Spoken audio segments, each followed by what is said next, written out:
جابر ابن عبداللہ رضی اللہ تعالیٰ عنہ کی روایت ہے. سنو بیٹا, حجۃ الوداع کے موقع پر حضور نبی کریم علیہ الصلوۃ والسلام جب مکہ مکرمہ پہنچے تو حضرت ابو موسیٰ اشعری بھی یمن سے آئے تھے, حضرت علی بھی یمن سے آئے تھے, ہے نا, اپنے اس علاقے سے جس کے وہ عامل تھے. حضور نے فرمایا علی کیسا احرام باندھا ہے؟ تو کہا اے احلل تو کب کا احلال کا یا رسول اللہ.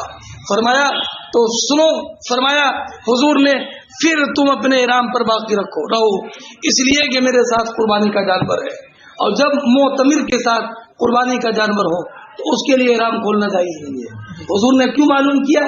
ابھی ایک آپ آگے روایت پڑھو گے, اس میں حضور نے فرمایا ان اہلک معنا, کہ تمہاری اہلیہ محترمہ ہماری لخت جگر فاطمۃ الزہرا ہمارے ساتھ ہے. اگر خالی عمرے کا احرام باندھا ہو تو احرام عمرہ کر کے احرام سے باہر آ جاؤ, لیکن جب کہا یا رسول اللہ کہ میں نے تو ویسا احرام باندھا ہے جیسے کہ حضور کا احرام ہے, تو پہلے آپ نے پڑھا کہ حضور کے ساتھ قربانی کا جانور تھا, اس لیے سرکار نے فرمایا تب تم اپنے احرام پر باقی رہو.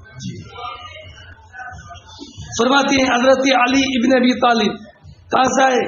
بسعایتہ, بولو اپنے علاقے سے, اپنے دائرہ عمل سے, ارے نہیں سمجھے, اپنے اس علاقے سے جہاں کے کہ وہ عامل تھے.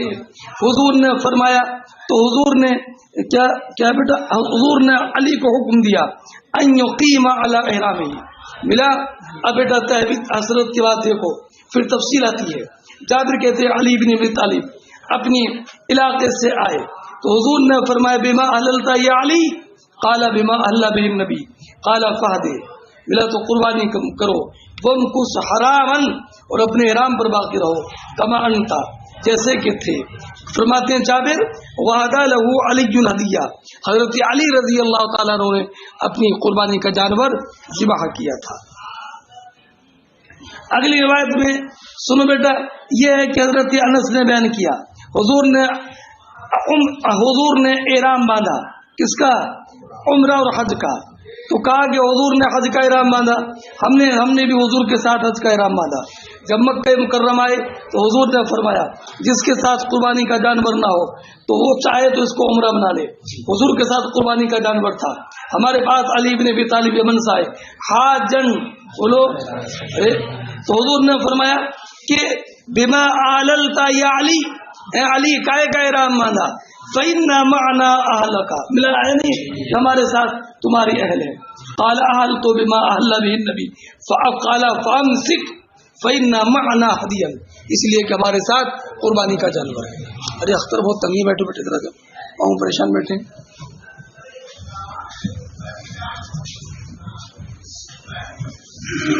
فرماتی ہیں آگے دیکھو بیٹا, باب غزوۃ ذی الخلصہ.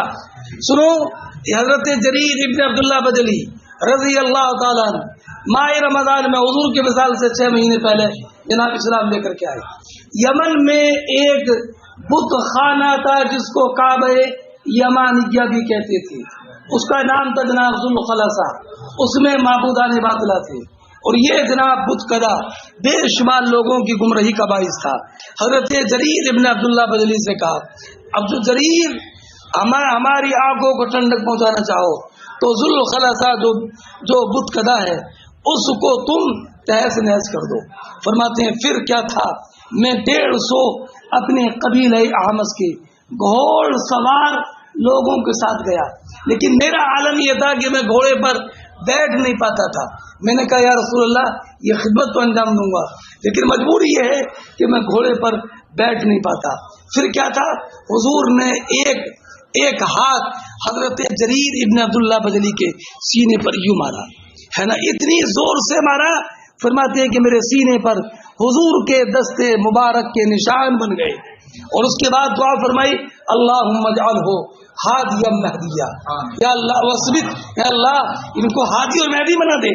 فرماتے ہیں پھر کیا تھا, پھر تو میں گھوڑے پر اس طریقے سے بیٹھتا کہ لوگ رش کرتے اور کہتے کہ گھوڑے پر بیٹھنا اگر سیکھنا ہو تو جریر ابن عبداللہ بجلی کو گھوڑے پر سوار ہو کر فرماتے ہیں پھر کیا تھا, جب میں گیا تو جانے کے بعد میں نے ذو الخلصہ کو ایسا تہس نہس کیا کہ اس میں آگ لگا کر کے اس کی صورت ایسی کر دی جیسے کہ خارش زدہ اونٹ ہوتا ہے. خارش زدہ اونٹ سمجھتے ہو بیٹا؟ اس پر جگہ جگہ کالے پن کے نشان بن جاتے ہیں. اور فرماتے ہیں پھر میں نے حضرت ابو ارطاد کو حضور کی خدمت میں بھیجا. کہا جاؤ جلدی جاؤ حضور کو خوشخبری سنا دو کہ میں نے ذوالخلاصہ کو تہس نہس کر دیا ہے. فرماتے ہیں ابھی میں جناب یمن ہی میں تھا کہ دیکھا کہ ایک شخص تیر کیا پاسے کے تیر نکال رہا تھا. میلہ لگا ہوا تھا کیا؟ ارے سمجھ گئے وہی پاسے کے تیر لوگ نکال لیتے. ہمارے نام کا تیر نکالنا تو نکال رہا تھا. افعل لا تفعل اخرج لا تخرج لا حرج لا باس علیک. میں لگا ہوا تھا. لوگ جو مسافرین سفر کرنے والے تھے اسی کے پاس آ رہے تھے. ایک صاحب نے کہا یہ اپنی دکان بند کر لے. رسول اللہ کے قاصد یہاں پر آئے ہوئے ہیں, اگر وہ آ گئے تو پھر تیری خیر نہیں ہے. وہ اس سے یہ کہہ ہی رہے تھے کہ جریر وہاں کھڑے تھے. پہنچ گئے جریر تو فرمایا جلدی بتا یہ توڑ کر کے کلمہ پڑھتا ہے کہ نہیں, ورنہ تجھے میں قتل کر دوں گا. فرمایا اس نے سارے اپنے پاسوں کے تیروں کو توڑ دیا اور کلمہ شہادت پڑھ کر کے داخل اسلام ہو گیا. یہ حضرت جریر ابن عبداللہ بجلی رضی اللہ تعالیٰ عنہ ہیں جن کے لیے حضور نے دعا فرمائی تھی. اب بیٹا دو حدیثیں ہیں, میں نے دونوں کو ملا کر ترجمہ کر دیا ہے. اس کو کعبہ یمانیہ بھی کہا جاتا تھا ہے نا, کیوں؟ اس لیے کہ یمن میں تھا ہے نا. اور یہ اس کو کعبہ کہنا, یمانیہ کہنا, یہ کعبہ مقدسہ کے مقابلے میں تھا. حالانکہ حضور نے فرمایا اس کو کعبہ یمانیہ کہا جاتا ہے. والکعبۃ الشمالیہ, اور کعبہ تو کعبہ شامیہ ہے. کیا کعبہ یمانیہ کہا جاتا ہے. حالانکہ کعبہ تو ایک تشریح, اور ایک تشریح ہے اس کو کعبہ یمانیہ بھی کہا جاتا اور کعبہ شامیہ بھی کہا جاتا. دونوں اسی کو کہا جاتا, سمجھے؟ کعبہ یمانیہ تو اس لیے کہ یمن میں تھا, اور کعبہ شامیہ اس لیے کہ اس کا دروازہ ملک شام کی طرف تھا, اس لیے کعبہ شامیہ بھی. دونوں گویا کہ اسی کے نام ہو جائیں گے. فرماتے ہیں جناب یہ باب ہے غزوہ ذی الخلصہ. فرماتے قیس ابن ابی حازم جریر ابن عبداللہ بجلی سے روایت کر کے کہ جاہلیت میں ایک گھر تھا جس کو ذو الخلصہ اور کعبہ یمانیہ کہا جاتا اور کعبہ شامیہ کہا جاتا. ترجمہ سمجھ گئے؟ اور یہ ترجمہ یہ کرو, اسے ذو الخلصہ کہا جاتا اور کعبہ یمانیہ کہا جاتا. حال یہ ہے کہ کعبہ تو شامیہ ہے.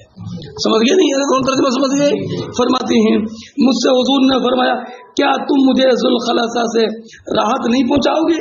تو میں اپنے 150 شہ سواروں کے ساتھ گیا. ہم نے اس کو توڑ دیا اور ہم نے اس کے پاس ایک شخص کو پایا جس کو ہم نے قتل کیا. فرماتے اس کے بعد ہم نے ان کو قتل کیا جو ہم نے ان کے پاس پائے. فرماتے اس کے بعد میں حضور کے پاس آیا فاخبرتہ, تو میں نے حضور کو بتایا. فدعا لنا ولاحمس, ارے حضور نے فدعا لنا ہمارے لیے دعا کی اور قبیلہ حمس کے لیے دعا کی. فرماتے ہیں قیس ابن ابی حازم مجھ سے جریر نے کہا کہ مجھ سے حضور نے فرمایا الا تریحنی من ذی الخلصہ, اور یہ قبیلہ خثعم میں ایک گھر تھا جس کو کعبہ یمانیہ کہتی. تو میں قبیلہ حمس کے ہے نا 150 شہ سواروں کے ساتھ چلا اور وہ سب گھوڑے کی سواری کے ماہر تھے. وَكُنْتُ لَا أَثْبُتُ عَلَى الْخَيْرِ, اور میں گھوڑے پر جم کے نہیں بیٹھ پاتا تھا. تو حضور نے میرے سینے میں ہاتھ مارا یہاں تک کہ میں نے حضور کی انگلیوں کا اثر اپنے سینے میں دیکھ لیا. فرمایا حضور نے فرمایا اللہم ثبتہ واجعلہ ہادیا مہدیا. فانطلق الیہا فکسرها وحرقها ثم بعث الى رسول اللہ, پھر رسول اللہ علیہ الصلوۃ والسلام کی طرف بھیجا ایک قاصد کو. کیا نام تھا ان کا؟ ارے ابو ارطاد. تو جریر کے قاصد نے کہا قسم اس ذات کی جس نے آپ کو حق کے ساتھ مبعوث کیا, میں آپ کے پاس اس حال میں آیا کہ میں نے اس کو ایسے بنا کر چھوڑ دیا کانہا جمل اجرب, گویا کہ وہ خارش زدہ اونٹ ہے. فرماتے ہیں فبارک فی خیل حمص ورجالها, تو حضور نے قبیلہ حمص کے گھوڑ سوار اور پیادہ سب کے لیے دعا کی. کتنی مرتبہ دعا کی بیٹا؟ 5 مرتبہ دعا کی. ملا بیٹا. پھر جریر کی روایت ہے مجھ سے حضور نے فرمایا الا تریحنی من ذی الخلاصہ فقلت بلا فانطلقت تو میں چلا 150 قبیلہ حمص کے سے سواروں میں اور سب یہ گھوڑوں کے ماہر تھے لیکن میں گھوڑے پر جم کے نہیں بیٹھ پاتا تھا تو میں نے اس کا ذکر حضور سے کیا. فضرب یدہ علی صدری میرا بیٹا حتی رأیت اثر یدہ فی صدری وقال اللہم ثبتہ واجعلہ ہادیا مہدیا. فرماتے ہیں فما وقعت عن فرسی بعدو اس کے بعد میں کبھی گھوڑے سے نہیں گرا. اس کے بعد میں کبھی اور ذوالخلصہ یمن میں ایک گھر تھا قبیلہ خصم کا اور قبیلہ بکیلا کا. فیہ نصب تعبد اس میں بت تھے جن کی پرستش ہوتی تھی اسے کعبہ کہا جاتا. فرماتے فاتحہ فحرقها بالنار وکسرها. فرماتے ولما قدم جریر اور جب جریر یمن آئے تو وہاں ایک آدمی تھا جو 500 کے تیر نکال رہا تھا تو اس سے کہا گیا رسول اللہ کے قاصد یہاں پر ہیں اگر تم پر قدرت پالے تو تیری گردن مار دیں گے. اسی درمیان جو 500 کے تیر نکال رہا تھا کہ اس کے بعد جریر پہنچی کیوں نہ جائے تو اس سے کہا لتغسرن ولتشدن ولتشدن ولتشدن. یہ تشدن تنوین نہیں ہے یہ ایسی والا جیسے والا نصف عن بالناسیہ ایسے ہی ہے یہ ولتشدن نون مخففہ ہے یہ اور تو ضرور گواہی دے کہ اللہ کے سوا کوئی معبود نہیں ورنہ میں تیری گردن مار دوں گا. قال فكسرها وشهد ثم بعث جریر. پھر جریر نے حمص قبیلے کے ایک شخص کو بھیجا جس کا نام تھا ابو ارز کنیت ابو ترتاد تھی حضور کے پاس یبشرہ بذالک.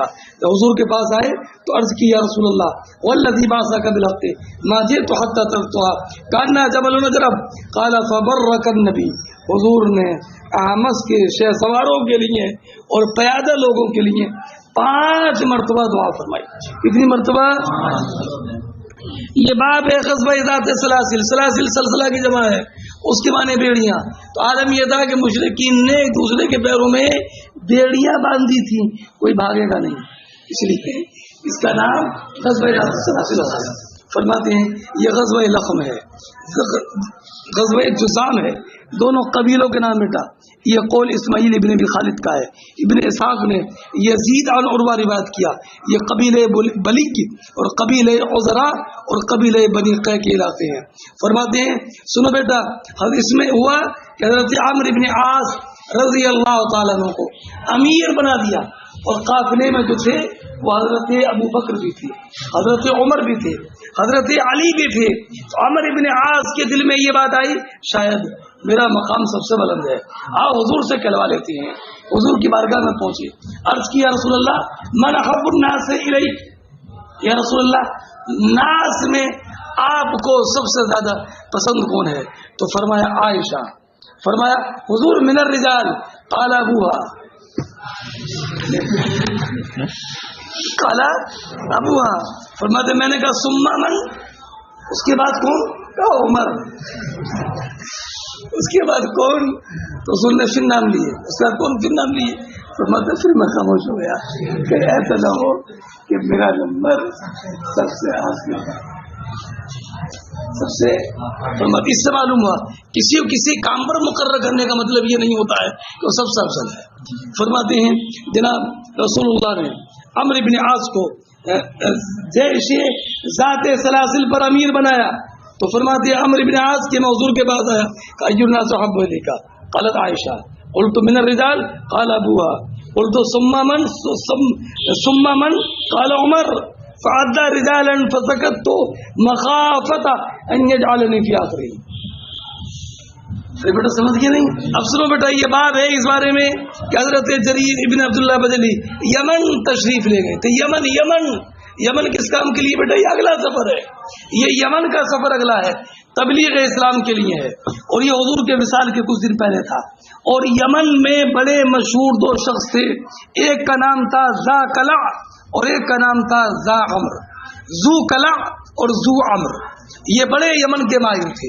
یمن کے ماہر معزز باثر موقر مشہور لوگوں میں تھے دونوں ذو کلع اور ذو عمر. ان دونوں سے ملاقات ہوئی. انہوں نے انہیں تبلیغ اسلام کی اور تبلیغ اسلام کے بعد میں ذو امر نے کہا تھا جریر سنو، اگر تم اس جس نبی کی بات کر رہے ہو تمہاری بات میں دم ہے اور بات صحیح ہے تو میں تمہیں بتا رہا ہوں ان کے انتقال کو 3 دن گزر چکے ہیں. ان کے اب بیٹا یہ کیسے کہہ دیا انہوں نے کہ اس کے بیٹا کئی جواب نہیں ہمارے علماء نے. یا تو انہوں نے کتب قدیمہ میں ہے تو انجیل میں حضور کی صفات جو پڑھی تھی اور حضور کے جو حالات پڑھے تھے اس میں یہ تھا کہ جب یہ حالات ہو جائے تو ان کا وصال ہو جائے گا. اور یہ کائن تھے سنے دور جاہلیت میں تو اس سے بتایا. اور یا انہوں نے اسلام قبول کر لیا تھا اور اسلام کے بعد میں اللہ نے محدث بنا دیا تھا. جانتے ہو محدث کہ جس کے دل میں القائی طور پر ایسی بات آ جائے، اصطلاحی لفظ ہے، سمجھ گئے. تو آپ فرماتے ہیں کہ پھر جب جانے لگے تو یہ دونوں بھی ساتھ چلے. ابھی راستے ہی میں تھے اور مدینہ منورہ سے کچھ قافلے ملے ان کو آنے والے. بتاؤ کیا حال ہے مدینہ منورہ کا؟ تو کہا حضور کا وصال تو 3 دن پہلے ہو گیا ہے اور ان کے بعد ابو بکر کو خلیفۃ المسلمین مقرر کر لیا ہے اور سب لوگ ان کی خلافت پر متفق ہو گئے ہیں. تو یہ بھی دونوں ساتھ تھے. کون؟ ذو عمر اور ذو کلا. تو کہنے لگے بس جاؤ تم ہمارا ابو بکر صدیق سے سلام کہنا، انشاءاللہ پھر ہم آئیں گے. اور کہا جریر تمہارا ہم پر بڑا احسان ہے کہ تمہاری وجہ سے ہم کو کلمہ اسلام میں اثر آیا ہے. میں تمہیں ایک کام پتے کی بات بتاتا ہوں. کیا بات؟ کہا سنو، جب تک اہل عرب باہمی مشورے سے اپنا امیر منتخب کرتے رہیں گے کامیاب رہیں گے، اور جب امیر کا انتخاب تلوار کے بل پر ہوگا، تلوار کی قوت پر ہوگا، تو پھر ان کا شرازہ منتشر ہو جائے گا. پھر یہ خلیفہ نہیں رہیں گے بلکہ بادشاہ ہوں گے. کسی بات پر بادشاہ کی طرح راضی ہوں گے اور کسی بات پر بادشاہوں کی طرح ناراض ہوں گے. یہ حضرت ذو عمر نے بتایا. میں بلا کسی تفصیل و تحلیل کے آپ کو دعوت دیتا ہوں کہ آپ تاریخ اسلام کا مطالعہ کیجیے اور اس ضابطے پر آپ دیکھیے تو بلا شبہ جب تک وہی معاملہ رہا کہ خلافت مسلمین کا انتخاب باہمی مشورے سے رہا، اسلام تیزی کے ساتھ بلکہ دریا کی لہروں سے بھی زیادہ تیزی کے ساتھ افق عالم پر نمودار ہوتا رہا. اور جب زور تلوار کا آیا تبھی سے مسلمانوں کی جو عروجی طاقت تھی وہ سوال پذیر ہونا شروع ہو گئی. اللہ رب العزت اسلام کو مزید ترقی سے سرفراز فرمائے. فرماتے جریر میں یمن میں تھا، اہل یمن کے 2 شخصوں سے میری ملاقات ہوئی. کس سے بیٹا؟ ذو کلا اور ذو عمر سے. تو میں ان کو رسول اللہ کے بارے میں بتانے لگا تو ذو عمر نے مجھ سے کہا اگر وہ بات جو تم اپنے ساتھ اپنے صاحب کا امر ذکر کر رہے ہو سچ ہے تو ان کی موت پر تو 3 دن گزر گئے. وہ میرے ساتھ آئے یہاں تک کہ جب بعض راستے میں تھے تو ہماری طرف مدینہ منورہ کی طرف سے آنے والا قبیلہ نمودار ہوا. تو ہم نے معلوم کیا تو قبض رسول اللہ واستخلف ابو بکر والناس صالحون فقال اخبر صاحبك ہم ان قد جینا، ہم گویا کہ ان کی بارگاہ میں آ گئے، یا قد اجبنا ہم نے دعوت اسلام قبول کی اور انشاءاللہ ہم بعد میں آئیں گے. ورجع الى الیمن بولا بیٹا ارے ملا. تو میں نے ابو بکر صدیق کو ان کی بات بتائی تو انہوں نے کہا افلا جئت بہم، انہیں لے کر کیوں نہیں آئے؟ اس کے بعد مجھ سے ذو عمر نے کہا اے جریر ان بک علی کرامت، بے شک تمہاری وجہ سے مجھ پر ایک احسان ہے. میں تمہیں ایسی خبر دیتا ہوں کہ تم عرب کی جماعت خیر میں رہو گے جب تک تمہارا عمل یہ رہے کہ جب کوئی امیر ہلاک ہو جائے تو تم دوسرے میں آپس میں مشورہ کرو، اور جب انتخاب تلوار سے ہوگا تو بادشاہ بن جائیں گے. یغضبون غضب البلوغ ویرضون رضا البلوغ. باب غزوت سیس البحر، یہ باب اس بارے میں کہ جناب سمندر کے ساحل کا غزوہ، اور یہ قریش کے جناب قافلے کی تلاش میں گئے تھے. ان کے امیر تھے حضرت ابو عبیدہ ابن جراح رضی اللہ تعالیٰ عنہ. ان کا بیٹا عجیب عالم تھا. جابر ابن عبداللہ کہتے ہیں کہ عالم یہ تھا کہ ہم سمندر کے کنارے پر تھے، قریش کے قافلوں کا تعاقب کر رہے تھے اور بالکل زاد راہ ختم ہونے کے قریب تھا. تو ابو عبیدہ ابن جراح نے سارے قبیلے کا جو بھی زاد تھا سب جمع کر لیا. تو 2 تھیلے چمڑے کے کھجور اکٹھا ہوئی. اور حضرت جابر فرماتے ہیں حضرت ابو عبیدہ ابن جراح ہمیں وسیم تھوڑا تھوڑا کھانے کے لیے دیتے تھے. 1 کھجور دے دی، 2 کھجوریں دے دی،